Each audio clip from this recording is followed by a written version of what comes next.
नमस्कार, एक बार फिर स्वागत है आपका ग्राम पंचायत चौरा खालसा में हम इस वक्त मौजूद हैं और कई उम्मीदवारों से जो हमने बात की और यहाँ इस ग्राम पंचायत में किस तरह के मुद्दे हैं, इस ग्राम पंचायत में किस तरह का विकास कार्य होना है, युवाओं के लिए क्या कुछ खास होगा इस ग्राम पंचायत में।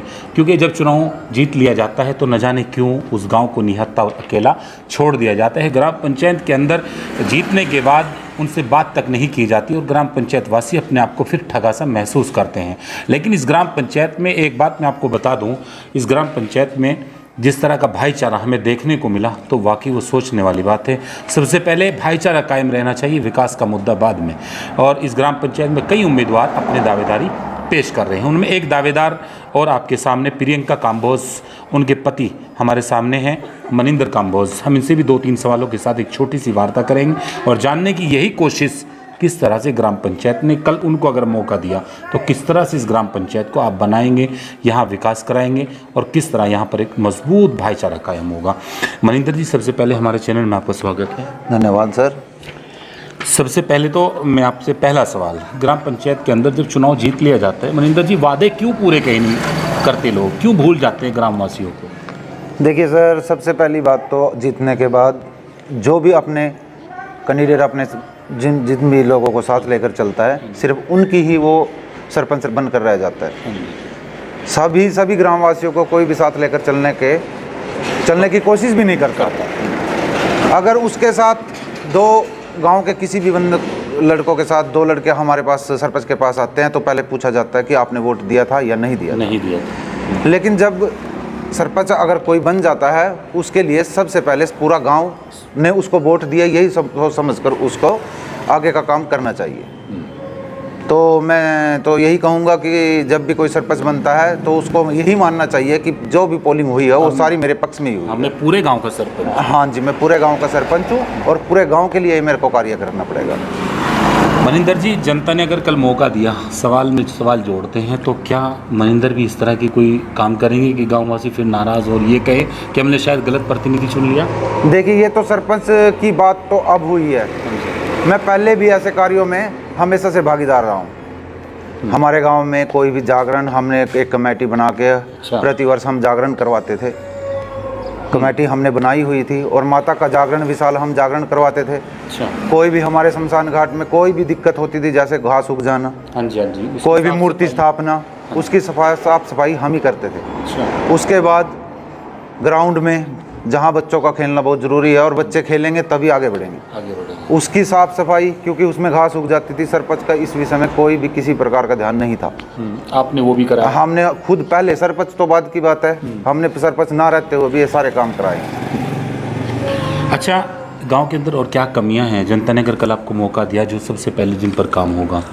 सबसे पहले तो सिर्फ सफाई का है सर। जहाँ भी देखो सबसे पहले तो मुद्दा सफाई का। अगर हमारा गाँव साफ होगा तो इसे सफाई सब कुछ ठीक तो ऐसे होगा, क्योंकि सफाई होगी तो कोई आएगा सबसे पहले उस गांव के बारे में सोचेगा कि देखो कितना साफ, सरपंच ने कितना गांव में सफाई कराई है। दूसरी बात, हमारे ग्राउंड, बच्चों के खेलने के लिए ग्राउंड की बहुत ज़्यादा अभी भी ज़रूरत है।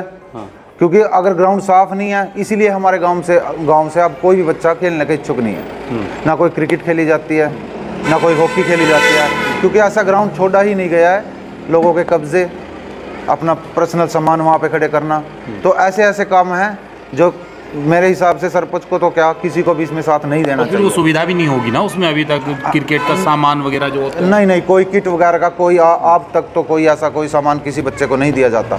अगर दिया जाता है तो मैंने पहले भी आपको बोला था कि जो मेरे बंदे हैं जिन्होंने मेरे को वोट दिया था, उनके हाथ में पूरी किट थमा दी जाती है। वो पूरे के पूरे गाँव के बच्चों में नहीं बट पाती। अगर 10 बैट आते हैं तो एक बच्चे को ही सारे बैट दे दिया जाते हैं कि ये मेरा पर्सनल बंदा था तो इसको दे दिया जाते हैं। तो सबसे पहले तो बच्चों के में यही भी रोष है कि जो भी सामान आएगा वो पूरे गांव के बच्चों को इकट्ठा किया जाए और उनमें बांटा जाए। इस पर मनिंदर का क्या वो रहेगा, क्या स्टैंड रहेगा कल जनता ने अगर आपको मौका दिया? क्या विश्वास देंगे युवाओं को? बस युवाओं को तो मैं यही विश्वास दूंगा, देखो सबको साथ लेके चलना है। सफाई में कई बार मजदूरी भी ना मिले तो खुद चलो, अपने गांव को खुद साफ रखने की कोशिश करो। सबसे पहले तो बात ये है, क्योंकि गवर्नमेंट की तरफ से हम देखेंगे कि सफाई के कोई ग्रांट आएगा या आएगा, सबसे पहले तो हम गांव के हम हैं, सबसे पहले सफाई हम करेंगे, फर्ज बनता है। तो गवर्नमेंट भी हमें देगी कि हाँ ये साफ सफाई करने में सक्षम भी है और काम भी कर रहे हैं इसके ऊपर। तो साफ सफाई के लिए भी सबसे पहली तो है ये हमारी ये है। महिलाओं के लिए क्या रहेगा कुछ? सबसे पहले महिलाओं की प्राथमिकता ये रहेगी, जो भी विधवा हैं पेंशन के लिए दर दर भटकती रहती हैं। कभी सरपंच बोलता है 1000 रुपये लगेंगे, कभी बोला जाता है कि करनाल जाना पड़ेगा, इतने पैसे दे दो यहीं बैठे करा दिया जाएगा। देखो साथ लेके चलेंगे। ये तो एक भ्रष्टाचार हो गया किस्म से। ये तो गांव में, बड़े बड़े शहरों में नहीं, ये गांव में भी यही है। हाँ जी, हाँ जी, कोई भी काम होता है सरपंच को किसी को भी पहले बोल लेंगे मेरे पास टाइम नहीं है, ये है हुआ, उनको ऐसे कोई लाराबाजी का हम काम नहीं करेंगे। जब भी कोई किसी का काम होगा हम दिन रात यहाँ पे खड़े हैं। इसके अलावा और बुजुर्ग भी हैं, उनको भी याद करो। हाँ जी बुजुर्गों के लिए सबसे बड़ी बात, बुजुर्गों के बैठने के लिए कोई स्थान ऐसा हो जहाँ बुजुर्ग बैठ के अपने दिनचर्या साथ बैठ जाएं, क्योंकि हमारे गांव में अभी तक ऐसी कोई स्थान नहीं है। कोई वार्ड में बैठा है तो कोई कहीं पे बैठा है, उससे और भी भाईचारा मजबूत। हाँ जी, साथ में बैठेंगे, सभी बिरादरी के लोग बैठेंगे, कुछ बातें होंगी, उनको बताएंगे, हमारे जैसे युवाओं को बताएंगे कि ऐसे करना है, ऐसे करना है। जब तक इकट्ठा ही नहीं होंगे, कोई अपने घर पे बैठा है, वो अपने घर पे बैठा है, उनका भी मार्गदर्शन। हाँ जी, तो वो कैसे इकट्ठा होकर हमें बताएंगे। तो उनके लिए कुछ ऐसी जगह की व्यवस्था की जाएगी ताकि जहाँ पर सब बड़े बुजुर्ग हमारे सभी जाति के बैठ के दो बात हमें भी बताएं और गांव के विकास में हमारा साथ भी दें। मनिंदर भाई, शिक्षा के क्षेत्र में कुछ है, स्कूल वगैरह की स्थिति कैसी है? हाँ देखो, आप पहले से ही हमारे गांव की स्कूल की व्यवस्था तो ठीक है। ठीक है।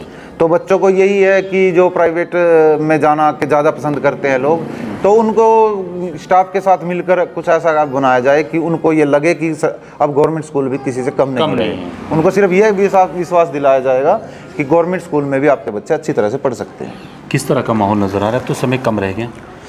देखो जो भी कैंडिडेट हमारे यहाँ से खड़े हैं, 36 बिरादरी के सभी कैंडिडेट हैं, सभी का अपना जो भी किसी के साथ भाईचारा है। मैं सबसे पहले तो ये बात करूँ, माहौल हमारे गांव में कैसा भी हो, लेकिन आपसी भाईचारा ख़त्म नहीं होना चाहिए। जो युवा है, कल इलेक्शन के बाद रहना हमें इसी गाँव में है, किसी के साथ कोई लड़ाई झगड़ा ना करें और किसी भी प्रकार की कोई द्वेष भावना मन में ना रखें। नहीं, वो हमने भाप ली मनिंदर भाई। इस ग्राम पंचायत में जब हम आए तो हमने कई लोगों से बातें की, तो ये तो बहुत खुशी की बात है कि आपके गांव में एक अच्छा भाईचारा है। देखिए, हमारे गांव के भाईचारा की तो बात यहीं से निकल आती है। जब यहाँ पे फॉर्म भरे गए थे सरपंच के, तो सभी सरपंचों के साथ बैठे थे, सभी ने एक दूसरे को बताया तेरी यहाँ पे ये गलती है, तेरी यहाँ पे गलती है, इसको ठीक करो और फिर इसको सबमिट करा दो।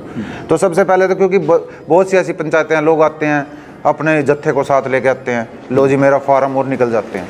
यहाँ पे सभी इसके सभी इकट्ठे बैठे, सब ने इकट्ठा फार्म भरा। किसी ने जिसको कोई गलती वगैरह किसी से हुई, उसका फार्म में उसको अच्छी तरह से बताया गया और सभी ने मिलकर अपने फार्म ऑफिसर को सबमिट कराया। अब तो मैं फिर वहीं आता हूँ, समय कम रह गया, तो लगता है कि जनता आपको मौका देगी, उम्मीद बड़ी है। देखिए, उम्मीद तो हर कैंडिडेट को रहती है कि मैं बनूंगा और मैं गांव के लिए कोई काम करूंगा, कुछ करूंगा। बिल्कुल, ये फैसला जनता के पास है। अगर जनता देखती है, जनता चेहरा भी देखती है, जनता कोई पैसा नहीं देखती। जनता किसी भी सरपंच के पद के लिए किसी को ये नहीं देखती कि ये अमीर जाति का या गरीब जाति का, वो देखती है चेहरा। अगर उसको लगता है कि ये हाँ हमारे साथ खड़ा हो सकता है, दिन में खड़ा हो सकता है, रात में खड़ा हो सकता है, तो सरपंच वो बनेगा। और जो बनेगा, हम यही चाहते हैं, हम ना बने कोई भी बने, लेकिन इसको कम ना करे कि कोई भी बिरादरी का, 36 बिरादरी का जिसने वोट भी ना दी हो, उसको अपने साथ लेकर चले और भाईचारा कायम रहे। कालिया भाई के लिए अब आखिर में क्या मैसेज देंगे पूरी ग्राम पंचायत? मैं यही ग्राम पंचायत को मैसेज देना चाहता हूँ कि मैं अगर अपने बारे में बताऊँ तो जो मेरी प्राथमिकता रहेगी वो तो इस गांव के विकास के लिए ही रहेगी। और ये तो आने जानी चीज़ है चुनाव तो, लेकिन अपना भाईचारा बिल्कुल भी मत ख़त्म करिएगा। और कितने भी मुसीबत आ जाए, जैसे पहले एक साथ बैठा करते थे तो ऐसे ही बैठेंगे, किसी के साथ कोई द्वेष भावना मन में मत रखिएगा। इसमें चाहे मैं जीतूँ चाहे कोई भी सरपंच जीते, ये हमारे गांव का जीतेगा और विकास भी गांव के लिए ही होगा। भाई साहब का नाम क्या है? शुभम। आगे आ जाओ थोड़ा, भाई साहब भी कुछ पूछते हैं। आपकी क्या लगती है? हाँ जी, आपकी क्या लगती है? भाई है। भाई है।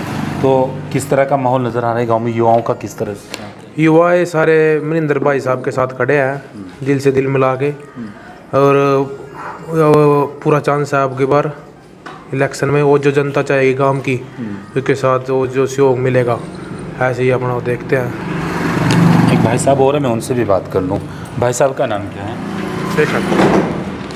जब चुनाव जीत लिया जाता है, मैंने मनिंदर भाई से भी कहा, पता नहीं लोग वादे पूरे क्यों नहीं करते हैं। लगता है कि वादों पर खरा उतरेंगे। बिल्कुल खरा उतरेंगे। क्या विश्वास देंगे ग्राम पंचायत वासियों आप एक बार मौका दीजिए हाँ जी।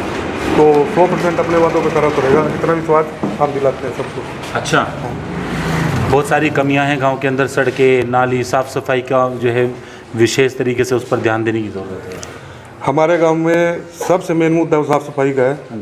कोई भी आप गली जाके देख लो, कोई भी नाला देख लो, किसी का प्रॉपर कोई भी वो नहीं है, कहीं पानी बटल हो रहा है और इससे बीमारी फैलने का खतरा बहुत ज़्यादा है। तो मेन काम होगा जो सबसे पहले साफ़ सफाई का काम होगा। देखिए, बात मैं लंबी कर सकता हूं, लेकिन एक छोटी सी वार्ता हमने मनिंदर से की। इनकी पत्नी यहां से इस ग्राम पंचायत से अपनी दावेदारी पेश कर रही हैं। हालांकि इस ग्राम पंचायत में और भी कई दावेदार हैं, सबको हक है, लेकिन जनता किसको अपना प्रतिनिधि चुनेगी ये तो समय बताएगा। विकास के मुद्दे भी इस ग्राम पंचायत में है। मनिंदर भाई ने बताया कि जिस तरह से ग्राम पंचायत में साफ़ सफाई को लेकर विशेष तौर पर हमारा ध्यान रहेगा, और ये भी बात सच है कि सड़कें भले ही टूटी हुई हों, लेकिन अगर साफ़ सफाई हो तो उस पर जो है और भी बेहतर काम हो सकता है। आने वाला समय किसका होगा, 12 तारीख में ये फाइनल हो जाएगा। इस ग्राम पंचायत चौरा खालसा का कौन नया सरपंच, कौन नया बादशाह होगा और कौन अपना गांव, अपनी सरकार यहाँ किसकी होगी, ये देखते हैं। बनी रहेगी हमारी पूरी नज़र। चलिए आगे निकलते हैं। जनादेश टीवी इंडिया के लिए नमस्कार।